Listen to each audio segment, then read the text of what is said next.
কোথায়? না সূর্য মন্দিরে। সকলে ছিল ওই সূর্য মন্দিরের ভেতরে, দোলনা দিয়ে দোলন খেলা করছে।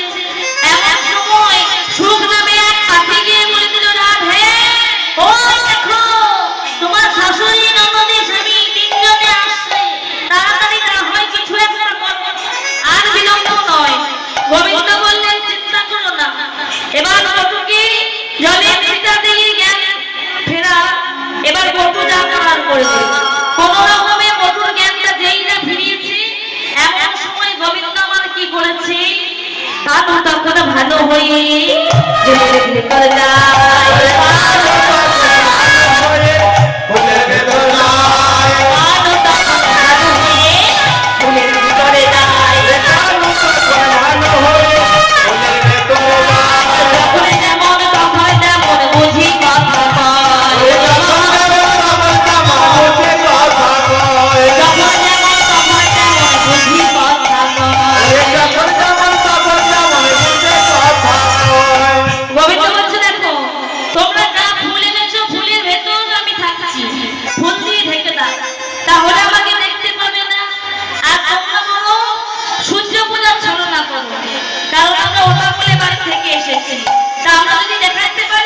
সত্যি সূর্য পূজা করতে এসেছি, তাহলে আমরা ধরা পড়ব।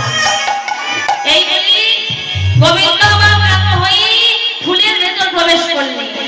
যেই না প্রবেশ করেছে, এমন সময় রাধারানী ছলনা করে বলছে, হে সূর্যদেব, আমি তো তোমার চরণে কোনো অপরাধ করিনি, তুমি আমাকে পাপের শাস্তি কেন দেবে? বলছে, কেন তুমি বলনি তো কি হয়েছে? ওই বিড়ির পাপে জড়িত তাপে মরবে তোমার স্বামী।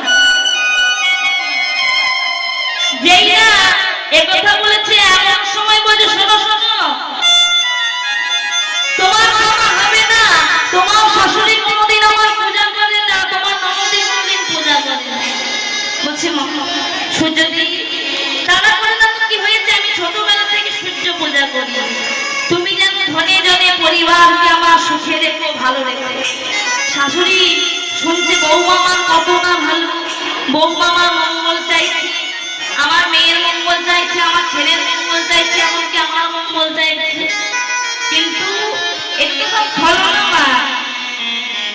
যেই না কথা বলেছি যে তুমি আমায় কৃপা করো, বলছে আর বিলম্ব করো না, এবার তোমরা বরং সূর্য পূজা শুরু করো। আসো আসো,